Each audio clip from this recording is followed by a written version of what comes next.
ഹരി ഓം ഹരി ഓം ഹരി ഓം ഹരി ഓം ഹരി ഓം ഹരി ഓം ഹരി ഓം ഹരി ഓം ഹരി ഓം ഹരി ഓം ഹരി ഓം ഹരി ഓം.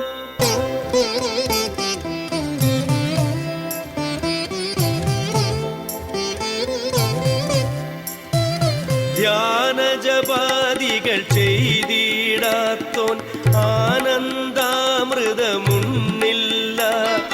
ധ്യാനജപാദികൾ ചെയ്തിടാത്തോൻ ആനന്ദാമൃതമുന്നില്ല.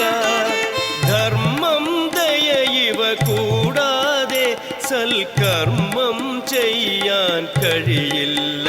സൽക്കർമ്മം ചെയ്യാൻ കഴിയില്ല. ഹരി ഓം ഹരി ഓം ഹരി ഓം ഹരി ഓം ഹരി ഓം ഹരി ഓം ഹരി ഓം ഹരി ഓം ഹരി ഓം ഹരി ഓം ഹരി ഓം ഹരി ഓം. സംഘം മുഴുവൻ പോയിടാതെ സംസാരാഗ്നി കെടുകില്ല. സംഘം മുഴുവൻ പോയിടാതെ സംസാരാഗ്നി കെടുകില്ല. ഉള്ളിലസൂയയൊഴിഞ്ഞിടാതെ ഭഗവാൻ നേരിൽ വരുകില്ല. ഭഗവാൻ നേരിൽ വരുകില്ല. ഹരി ഓം ഹരി ഓം ഹരി ഓം ഹരി ഓം ഹരി ഓം ഹരി ഓം ഹരി ഓം ഹരി ഓം ഹരി ഓം ഹരി ഓം ഹരി ഓം ഹരി ഓം.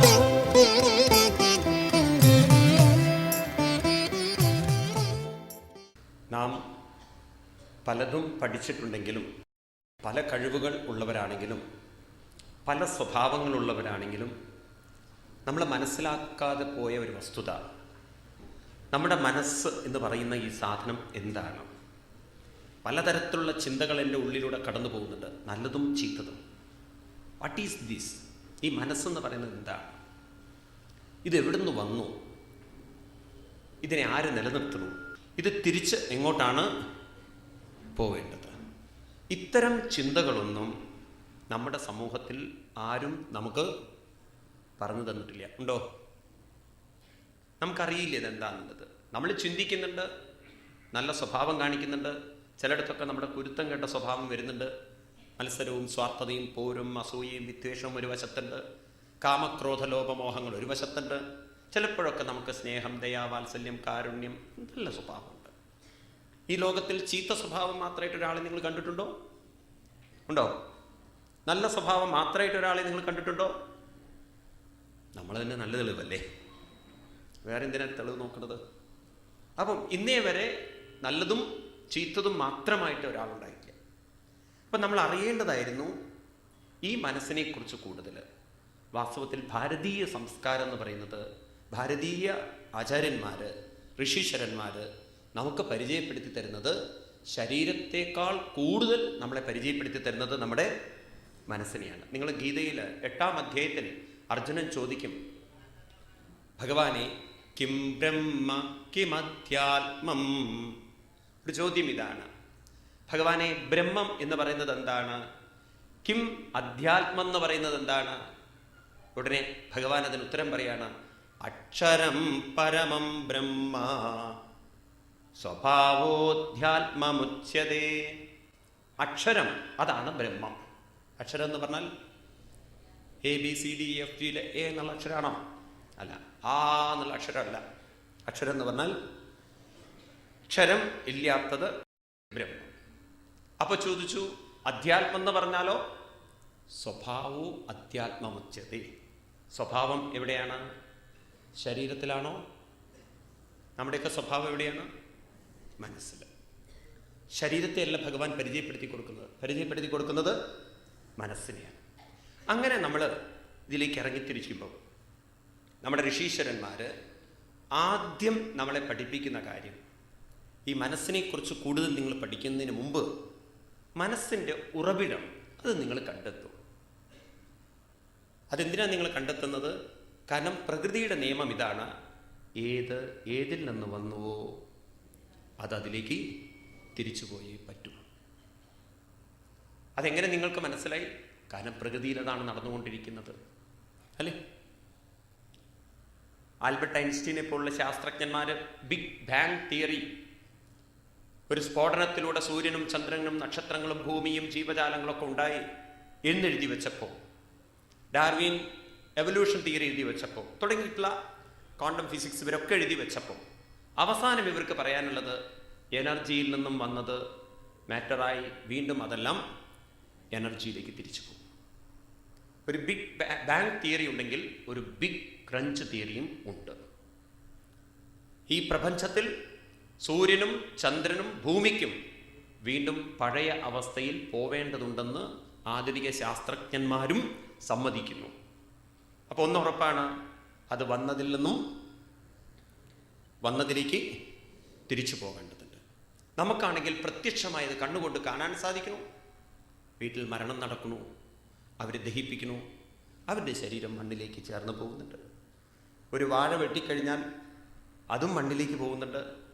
ഒരു മത്സ്യം ചത്തുകഴിഞ്ഞാൽ, ഒരു പട്ടിമൃഗാദികൾ ചത്തുകഴിഞ്ഞാൽ അതും മണ്ണിലേക്ക് പോകുന്നുണ്ട്.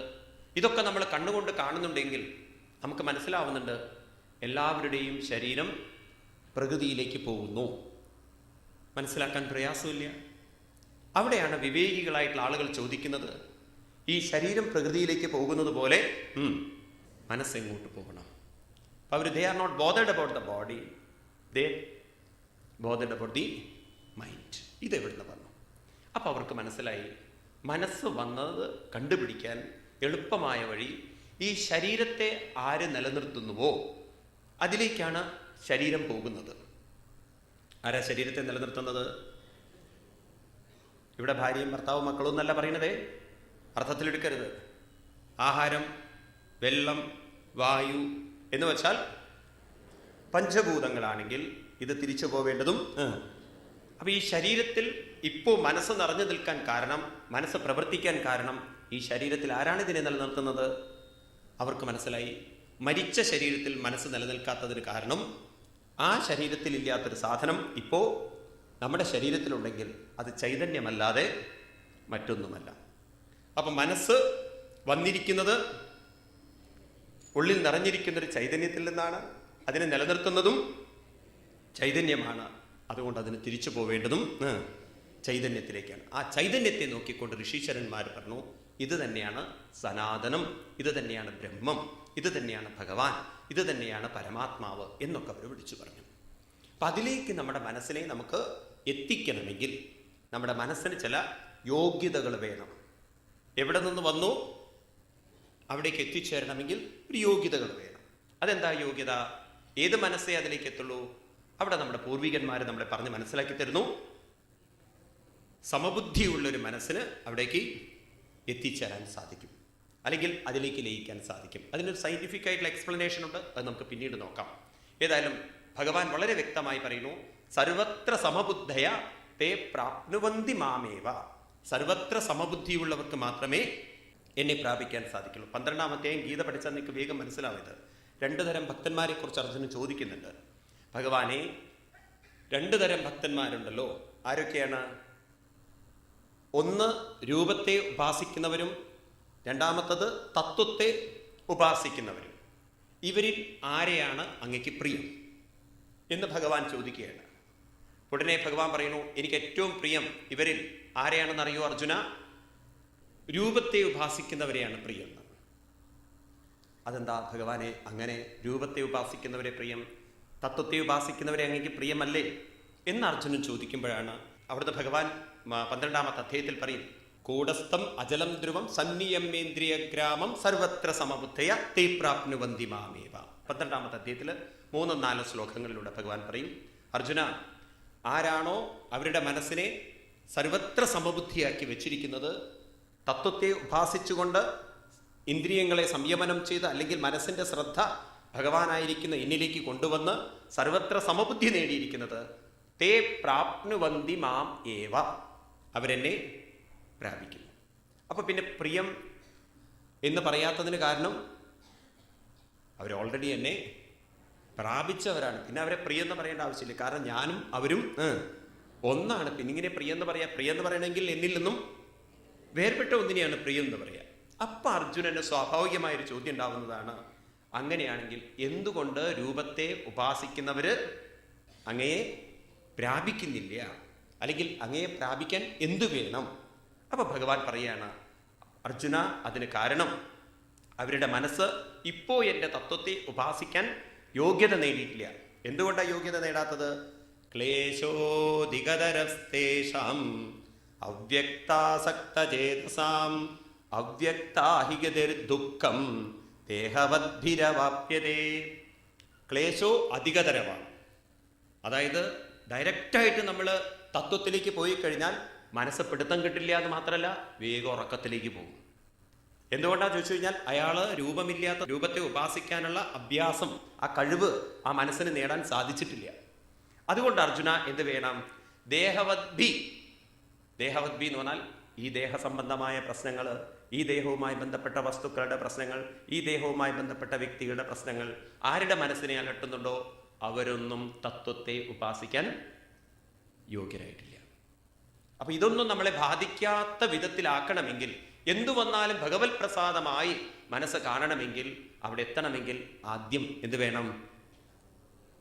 ഏതെങ്കിലും ഒരു രൂപത്തെ പിടിക്കണം. അങ്ങനെ രൂപത്തെ പിടിച്ചുകൊണ്ട് വേണം അർജുന നീ മനസ്സിനെ ഉയർത്താൻ എന്ന് ഭഗവാൻ പറയുമ്പോൾ, നമ്മുടെ ഭാരതീയ ഋഷീശ്വരന്മാര് രണ്ടു തരം ഉപാസനകളെ കുറിച്ച് പറഞ്ഞ്, എന്തിനാ ഈ ഉപാസന ചെയ്യുന്നത്? ഉപാസനയിൽ പിടിച്ചു നിൽക്കാനല്ല. ഉപാസന പറഞ്ഞിരിക്കുന്നത് അതിൽ പിടിച്ചുകുത്തി അവിടെ നിന്നും അപ്പുറത്തേക്ക് ചാടാൻ വേണ്ടിയിട്ടാണ്. ഞാൻ പറഞ്ഞല്ലോ ഒരു ഉദാഹരണം, ചിന്മയാനന്ദ സ്വാമികൾ പറയുന്ന ഒരു ഉദാഹരണം, പോൾ വാൾട്ടിന്റെ കഥ. നിലത്ത് കുത്തി ആ രൂപത്തെ പിടിച്ചുകൊണ്ട് രൂപത്തിനും അപ്പുറത്തേക്ക് കിടക്കണം. അങ്ങനെ ആരാണോ സമബുദ്ധി കൈവരിച്ചിരിക്കുന്നത് അവർക്ക് ബ്രഹ്മനിർവാണത്തെ കൈവരിക്കാൻ സാധിക്കും എന്ന് നമ്മൾ ഇന്നലെ കണ്ടു. അപ്പൊ നമുക്ക് രണ്ട് മോക്ഷം കൈവരിക്കാനുണ്ട്. ഒന്ന് ജീവൻ മുക്താവസ്ഥ. എന്താ ജീവൻ മുക്താവസ്ഥ എന്ന് പറഞ്ഞാൽ? ഏത് അനുഭവങ്ങളും ഭഗവത് പ്രസാദമായി സ്വീകരിച്ച് മനസ്സ് പ്രതിഷേധിക്കാതെ അതിനെ ഭഗവാന്റെ ഇച്ഛയെ സ്വീകരിച്ചുകൊണ്ട് മനസ്സെപ്പോ അത് ഉൾക്കൊള്ളാൻ സാധിക്കുന്നോ അപ്പൊ അവരുടെ മനസ്സ്, പ്രസാദബുദ്ധി വന്ന മനസ്സ് എങ്ങനെയുള്ളതായി തീരും? സമബുദ്ധി. നിങ്ങൾ ഗീതയിൽ ആവർത്തിച്ച് കാണാം. എന്തിനാ സ്വാമി ഗീത പറയുന്നത്? സ്വാമി ഭാഗവതം പറഞ്ഞാൽ പോരെ? ഈ ഭാഗവതം എന്ന് പറയുന്നതും ഗീത എന്ന് പറയുന്നതും എല്ലാം ഒന്ന് തന്നെയാണ്. ഗീതയുടെ ഒരു എക്സ്പ്ലനേഷനാണ് ഭാഗവതം. ഗീത എന്ന് പറയുന്നത് ഉപനിഷത്തിന്റെ എക്സ്പ്ലനേഷൻ ആണെങ്കിൽ, ഭാഗവതം എന്ന് പറയുന്നത്, നോക്കൂ, അതിലേക്ക് നോക്കാം നിങ്ങൾക്ക് വേണമെങ്കിൽ. ഭാഗവതം ഉണ്ടല്ലോ, നിങ്ങൾ 18,000 ശ്ലോകങ്ങളാണ്. ഗീത 18 അധ്യായമാണ്. ഈ ഗീത പറയാൻ ഉദ്ദേശിച്ചിരിക്കുന്നതൊക്കെ ഭഗവാൻ അതിൻ്റെ കാതലായിട്ടുള്ള കാര്യങ്ങളൊക്കെ പറയുന്നത് ഈശാവാസ്യ ഉപനിഷത്തിന്റെ ആ ഒരു ചിന്തകൾ മനസ്സിൽ വെച്ചിട്ടാണ് അത്രേ. ഈശാവാസ്യ ഉപനിഷത്ത് 18 മന്ത്രങ്ങളാണ്. ഗാന്ധിജി എപ്പോഴും ചൊല്ലുന്ന ഒരു ഉപനിഷത്താണ് ഈശാവാസ്യ ഉപനിഷത്ത്. അതിലൊരു മന്ത്രം വരും ഭാഗവതത്തിൽ, നമുക്ക് കാണാം ആ സന്ദർഭത്തിൽ. അതിന് 18 ശ്ലോകങ്ങളാണ്. ആ 18 ശ്ലോകങ്ങളുള്ള ഈശാവാസ്യ ഉപനിഷത്തിനുള്ള ഒരു എക്സ്പ്ലനേഷൻ ആണത്രേ 18 അധ്യായങ്ങളുള്ള ഗീത. ആ 18 അധ്യായങ്ങളുള്ള 700 ശ്ലോകങ്ങൾക്കുള്ള എക്സ്പ്ലനേഷൻ ആണത്രേ ഭാഗവതം. ഇതൊന്നും വേറെ വേറെയല്ല, ഇതെല്ലാം ഒന്ന് തന്നെയാണ്. ഇത് മനസ്സിലാക്കാൻ വേണ്ടിയിട്ടാണ് അത് പറയുന്നത്. ഏതായാലും അങ്ങനെ നമ്മൾ ആദ്യം ജീവൻ മുക്താവസ്ഥ കൈവരിച്ച് എന്നിട്ട് വേണം ഇതിലേക്ക് വരാൻ ബ്രഹ്മനിർവ്വാണം. അപ്പം അങ്ങനെ എത്താൻ സാധിക്കാത്തവര് അവർക്ക് ക്രമമായി മുക്തി കൈവരിക്കേണ്ടി വരും. അപ്പം ആ ക്രമമുക്തിയെക്കുറിച്ചാണ് ഇന്നലെ നമ്മൾ തുടങ്ങി വെച്ചത്. അതാരാണത്ര ഈ ക്രമമുക്തി? അത് പറയാണ്, യതി പ്രയാസ്യന്നപരമേഷ്ട്യം വൈഹായസാനാമുദയദ്വിഹാരം അഷ്ടാധിപത്യം ഗുണസന്നിവായേ സഹൈവ ഗച്ഛൻ മനസേന്ദ്രിയൈശ്ച യതി പ്രയാസ്യൻ. ഞാൻ വായിക്കുന്നത് 2-ാമത്തെ സ്കന്ധത്തിലെ 2-ാമത്തെ അധ്യായത്തിലെ 22-ാമത്തെ ശ്ലോകം. അവിടുന്ന് മുതലാണ് ക്രമമുക്തി വരുന്നത്. യതി പ്രയാസ്യൻ, ആർക്കാണോ എല്ലാം ഭഗവത് പ്രസാദമായി സ്വീകരിക്കാനും തൻ്റെ സ്വഭാവവിശേഷങ്ങളിൽ മാറ്റം വരുത്താനും പ്രയാസമുള്ളത്, അങ്ങനെ പ്രയാസമുള്ളവര് ക്രമേണ അഷ്ടാധിപത്യം ഗുണസന്നിവായേ, ക്രമേണ മനസ്സിനെ നാമം ജപിച്ചും ക്രമേണ ക്ഷേത്രങ്ങളിൽ പോയും അങ്ങനെ പല സംസ്കാരങ്ങളിലൂടെ മനസ്സിനെ പരിശുദ്ധീകരിച്ച് അങ്ങനെ മനസ്സ് ഉയർന്നു വരുമ്പോൾ ആ ശരീരം ഉപേക്ഷിക്കുന്ന സമയത്ത് ഗച്ഛൻ മനസൈന്ദ്രിയൈശ്ച, അവർ ഈ ശരീരം വിടുമ്പോൾ എന്തൊക്കെ കൊണ്ടുപോകും? മനസ്സിനെയും ഇന്ദ്രിയങ്ങളെയും കൊണ്ടുപോകും. എന്നാൽ മറ്റവരോ, സദ്യോമുക്തി നേടിയവർക്ക് ഇനി മനസ്സ് കൊണ്ടുപോകാനുണ്ടോ? എന്തുകൊണ്ടില്ല? ആ മനസ്സ് ഭഗവാനിലേക്ക് ലയിച്ചു കഴിഞ്ഞു. എന്നാൽ ഇവരെ സംബന്ധിച്ച് മനസ്സ് പോകുന്നു. എന്നിട്ടോ യോഗീശ്വരാണം ഗതിമാഹുരന്തർ ബഹിത്രിലോക്യ പവനാന്തരാത്മനം ന കർമ്മവിസ്തം ഗതിമാപ്നുവന്തി വിദ്യാതപോ യോഗ സമാധിഭാജം. ഓരോരുത്തർക്കും ഓരോ സംസ്കാരങ്ങളുണ്ടാവും. ആ സംസ്കാരത്തിനനുസരിച്ച് ആ മനസ്സ് പവനാന്തരാത്മനം, പ്രാണവായുവിൻ്റെ കൂടെ ആ മനസ്സിങ്ങനെ ചലിക്കാൻ തുടങ്ങും. അതായത് ഭഗവാൻ പറയുന്നുണ്ട്, ആർക്കാണോ ഏതൊക്കെ കാമങ്ങളാണോ മനസ്സിൽ അവശേഷിക്കുന്നത് ആ കാമങ്ങൾ അനുഭവിക്കാൻ അവർ അവിടെ പോകണം. ആ ലോകങ്ങളിൽ പല പല ലോകങ്ങളുണ്ട്. ഭൂലോകം, ഭുവർലോകം, സുവർലോകം, മഹർലോകം, തപർലോകം, ജനലോകം, സത്യലോകം, ബ്രഹ്മലോകം, ഇങ്ങനെ 7 ലോകങ്ങൾ മുകളിലേക്ക്. അതലം, വിതലം, സുതലം, രസാതലം, പാതാളം, മഹാ, ഇങ്ങനെ താഴോട്ട് 7 എണ്ണം. ഇങ്ങനെ ഏതെങ്കിലും ഒരു ലോകത്തിലേക്ക് പോകണം. എന്ന് വെച്ചാൽ എന്താർത്ഥം? ഏതൊക്കെ സംസ്കാരങ്ങളാണോ ഓരോരുത്തരുണ്ടാക്കുന്നത് അതിനനുസരിച്ച് അവർ പോകണം. ചിലർ പറയുന്നു അഗ്നിയുടെ വഴിയിലൂടെ പല ലോകങ്ങളിൽ പോകുന്നു. ഭഗവാൻ പറയുന്നു ശൈശുമാരം എന്നുള്ള ലോകത്തിലേക്ക് പോകുന്നു അത്രേ. ഏതായാലും അങ്ങനെയൊക്കെ ലോകങ്ങളുണ്ട് നമ്മൾ വിശ്വസിക്കുക. അവിടെ നിന്ന് മഹർലോകത്തിലേക്ക് പോകുന്നു. അതോ അനന്തസ്യ മുഖാനലേന ദന്തഹ്യമാനം സനിരീക്ഷ വിശ്വം നിര്യാതി സിദ്ധേശ്വര ദുഷ്ടരിഷ്ണ്യം യൽദ്വൈവരാദ്യം തതു പാരമേഷ്ട്യം. പിന്നീട് അനന്തന്റെ മുഖത്തുള്ള അഗ്നിയുടെ ശക്തി കൊണ്ട് അദ്ദേഹം കുറച്ചു കാലം എല്ലാ ലോകങ്ങളും ചുറ്റിത്തിരിഞ്ഞ് പിന്നീട് ബ്രഹ്മാവിന്റെ ലോകത്തിൽ എത്തിച്ചേരുന്നതാണ്. എന്നിട്ട് ബ്രഹ്മാവിന്റെ ലോകത്തിലോ എത്ര ശോകോ ന ജരാന മൃത്യോ ന ആർത്തിന്ന ചോദ്ധ്യേ കൃതേ